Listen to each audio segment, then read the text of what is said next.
like we all need to work together and be on the same. You can have small different views on the end times and baptism, but generally, who is king? People who are in the kingdom who shouldn't be. Like some of these women were Gentiles and huge sinners in Jewish eyes, and so I like seeing that there in the genealogy. Jesus bringing in his new Genesis has already started in his genealogy, and I guess it's completed and more. And what we learned from Arnie too about genealogies, like this wouldn't be in Jewish eyes a good genealogy because women are normally not mentioned.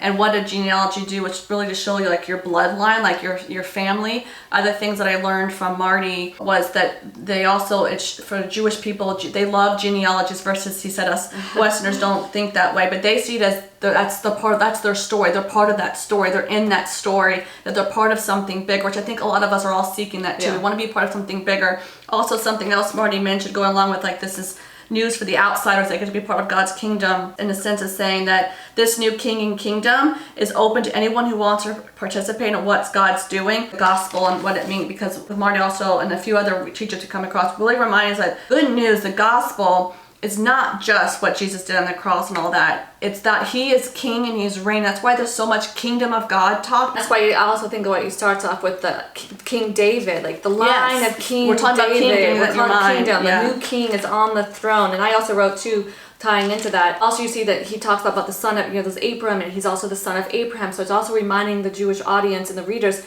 of the covenant that God made with Abraham. And what was one of those things? He said that they would be a blessing to all nations.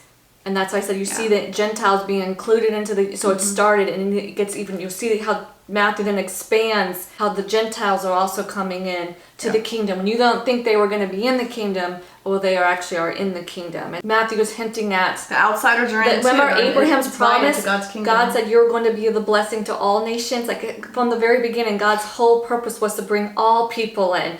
And so I loved how Matthew's like reminding of that. And Marty in one of his videos talked about a Jewish thought of God's kingdom. That's my last little notes I just want to talk about. Like, like the idea of kingdom, God reigning wasn't a new concept, wasn't something John the Baptist and Jesus created. That even back in Exodus, when they crossed the Red Sea, they understood that God is reigning. God is reigning. So they understand this idea of kingdom. They had kingdoms. It wasn't new language.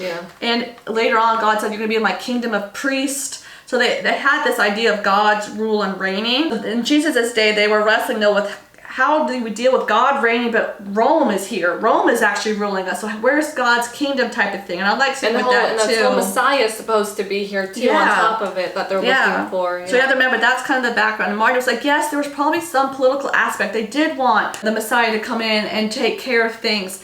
But he said they also, though, had that side of it. Yes, he's not denying that. But he said they also, though, had this bigger idea of God's kingdom. They understood that it was transcendent. Like, it was just bigger than just... everlasting. Yeah, this political thing. So I think that's something to keep in mind. There is this tangible thing that physical with God's kingdom, but it's even bigger than all of us and that we can think of.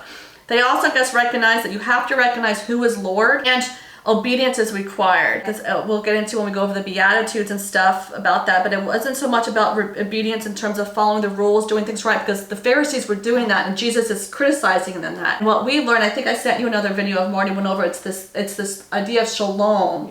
And he brought up that in Jewish mindset, it's like I said, Jesus isn't critiquing them about not following the rules. They were doing that. It was that they weren't having the right relationships. And that to me ties back even to Matthew's story. Like they weren't including the outsiders.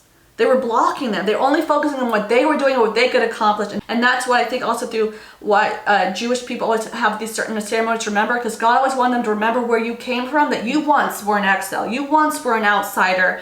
And I think that's still important for all of us to remember as well. Because humbles all of us. For me, like I remember I was totally lost in the dark of New Age stuff, wasn't realizing what I was doing. We were following the false light. The wrong morning star. Venus. And so I have to remember that too when I see other people like, what are they doing?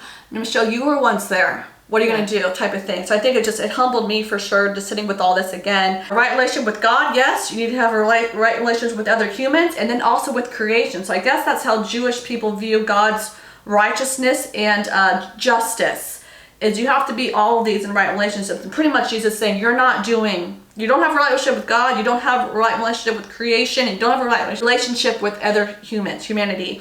So I like sitting with that, like To be honest, that's something I'm still trying to understand what exactly that shalom of God looks like, of his righteousness, his justice. I think it's gotten pulled and tweaked in different ways that maybe it's not quite what God was getting across. So to be honest, this is something that I'm still kind of sitting with, but it did open my eyes and I wanted to pass along. So I think it's important for all of us to check in is how is my relationship with God? How is my relationship with others? And how is it just in general of God's creation and it being part of his bigger story? Because that we've also learned about, remember, the gospel is that there is a new king and a new kingdom reigning. And that would have been really hard for these people at this time when Jesus was alive to say that because of the pressure and the authority that Rome had of Caesar being king and divine. And so it's like, how do you follow God's ways, but you actually are being ruled right here by this empire? And that's what, a lot of this is dealing with. And still to this day, we all have to sit with that. No, God is my king. But I have to deal with this, and I think it's something. I think that should humble all of us. All of us have to wrestle. We should realize, oh wait, you're struggling with that too. So am I. We're none of us, and all of us are gonna be tempted by different things. This is something Michelle and I talk a lot about the kingdom of God and the reigning of Jesus. I just don't think many Christians. I know I didn't think that. No, Jesus is your king. The one thing Michelle and I talked about, like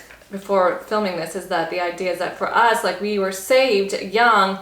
But we never lived for Jesus, never really followed him, never had a relationship with him. But I think we didn't understand the gospel, which is there is a new king. Yes, the cross and salvation, all of that is part of it. But the gospel itself is just the idea that it's within the gospel story. There is a new king, and how does he rule? And no one really taught us that as a young kid. So I think that's why we fell away so long. Because we didn't understand. We just, we're saved, we're good, we'll go to heaven. We didn't understand the whole idea of bringing kingdom here, how you live your life. And I think that's what Marty was getting across. Like Jesus would come tell his own people, like, you guys should have known. If you want to experience God's kingdom, all of this stuff has to be present in shalom, working and as a community doing it.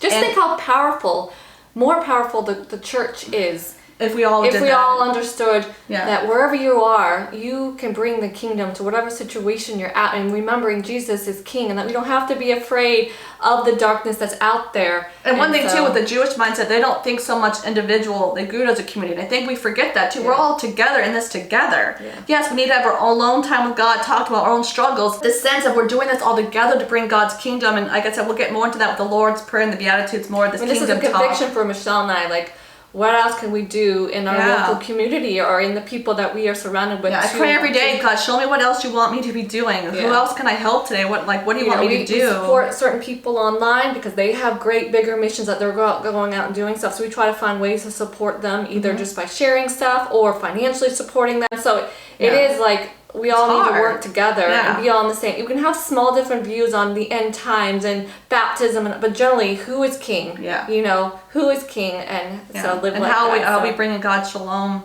here, his righteousness and justice.